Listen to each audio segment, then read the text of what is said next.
Assalamualaikum warahmatullahi wabarakatuh. Perkenalkan, nama saya Muhammad Jazuli, kuliah di UIN Suska Riau, Fakultas Usuluddin dan jurusan Akidah Filsafat Islam. Kali ini saya akan mempresentasikan konsep pemikiran filsafat Muhammad Iqbal. Oke, sebelumnya itu saya akan memberitahukan hasil karya-karya pemikiran Muhammad Iqbal, yaitu Muhammad Iqbal memiliki karya yang tidak sedikit. Karya-karya Muhammad Iqbal tersebut dapat diklasifikasikan dalam 3 macam bahasa, yaitu bahasa yang pertama bahasa Persia. Rumus Ibn-Khudi diterbitkan di Lahore pada tahun 1918 adalah buku yang membahas mengenai individu dalam hubungannya dengan masyarakat. B. Payam-i Masyriq diterbitkan di Lahore pada tahun 1923 adalah buku untuk menjawab syair Teacher Diwan dari Goethe dan Nicholson yang berjudul Iqbalist Message of the East dalam majalah Islamik. C. Zabur-i Ajam diterbitkan di Lahore pada tahun 1927 adalah buku yang berisi jawaban atas pertanyaan yang berasal dari seorang sufi yang berjumlah 9 pertanyaan. Dan yang kedua bahasa Urdu, yaitu yang pertama ilmu al-Iqtisad diterbitkan di Lahore pada tahun 1903 adalah buku yang membicarakan tentang masalah ilmu ekonomi. B. Bank Idara diterbitkan di Lahore pada tahun 1924 adalah buku yang berisi kumpulan syair-syair. C. Bal-i Jibril diterbitkan di Lahore pada tahun 1935 adalah buku tentang syair-syair yang berarti sayap-sayap Jibril dan berisi doa pada saat menjalankan sholat di Masjid Córdoba, Spanyol. Dan ada juga satu lagi, yaitu bahasa Inggris. Yang pertama, Development of Metaphysics diterbitkan di London pada tahun 1904 adalah sumbangan pemikiran Muhammad Iqbal dalam sejarah filsafat Islam, merupakan disertasi untuk memperoleh gelar PhD di Universitas München, Jerman. B.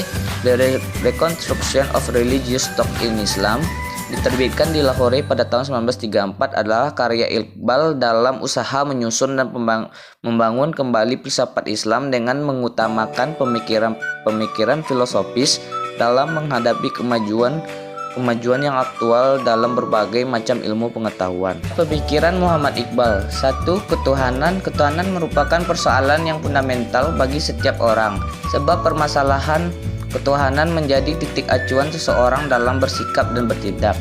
Tentang persoalan ketuhanan menurut Hasim Shah Nasution, Iqbal mengalami 3 fase. Yang pertama, fase ini terjadi dari tahun 1901 hingga kira-kira tahun 1908. Pada tahap ini Iqbal cenderung sebagai mistikus panteistik. Hal itu terlihat pada kekagumannya pada konsepsi mistik yang berkembang di wilayah Persia. Lewat tokoh-tokoh tasawuf falsafi seperti Ibnu Arabi, puncak kekaguman itu terlihat jelas dalam disertasi doktoralnya yang berjudul Development of Metaphysics in Persia. 2. Fase ini terjadi pada tahun 1908 hingga tahun 1920. Pada fase ini Iqbal mulai menyaksikan tentang sifat kekal dari keindahan beserta efisiensinya, serta kualitas akhirnya. Sebaliknya tumbuh keyakinan akan keabadian cinta, hasrat dan upaya atau gerak. 3. Fase ini berlangsung dari tahun 1920 sampai 1938. Fase ini merupakan pengembangan dari fase yang kedua, di mana fase yang ketiga ini Iqbal mematangkan konsep ketuhanannya. Dalam fase ini Iqbal berpendapat bahwa Tuhan adalah hakikat sebagai suatu keseluruhan, dan hakikat sebagai suatu keseluruhan pada dasarnya bersifat spiritual dalam arti suatu individu dan suatu ego. Menurut Muhammad Iqbal, agama Islam merupakan agama yang menganut konsep dinamisme serta mengakui adanya gerak dan perubahan dalam hidup sosial. Paham dinamisme inilah yang dipandang Muhammad Iqbal sebagai suatu gerak. Hukum hidup adalah menciptakan. 4. Toleransi atau sikap tenggang rasa merupakan instrumen yang penting dalam kehidupan. Tanpa adanya sikap toleransi atau tenggang rasa, maka yang ada hanyalah sikap permusuhan di antara manusia. Bagi Iqbal, dasar dari memupuk dan memelihara ego adalah menghormati ego dalam diri sendiri dan menghormati ego dalam diri orang lain. Lebih jauh, Iqbal berpendapat bahwa menghormati dan menghargai orang lain berarti memperkuat eksistensi diri sendiri. Aku semakin eksis sebab aku mengakui aku orang lain, mempunyai sifat-sifat ketuhanan.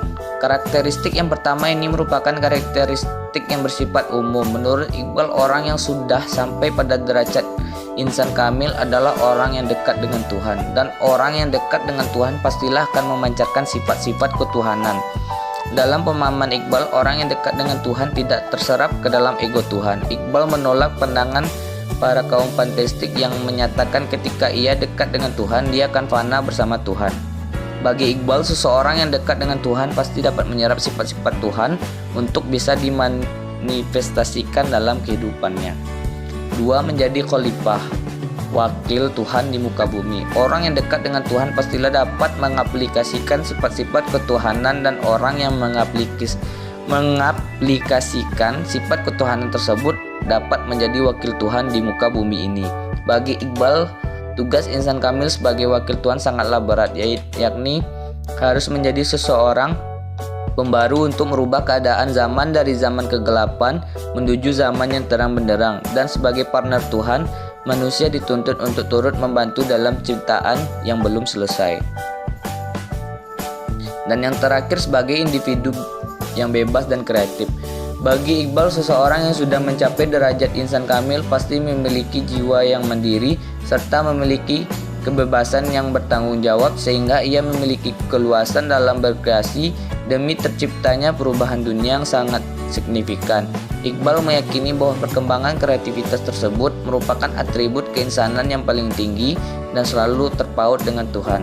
Jadi seseorang yang sudah mencapai taraf insan kamil haruslah mampu mengarahkan seluruh kemampuan yang dimiliki agar mampu memberikan berbagai sentuhan dalam perubahan dunia. Oke, sekian itu dulu hasil presentasi saya. Apabila ada kekurangan mohon dimaafkan, dan saya pun izin mohon pamit. Assalamualaikum warahmatullahi wabarakatuh.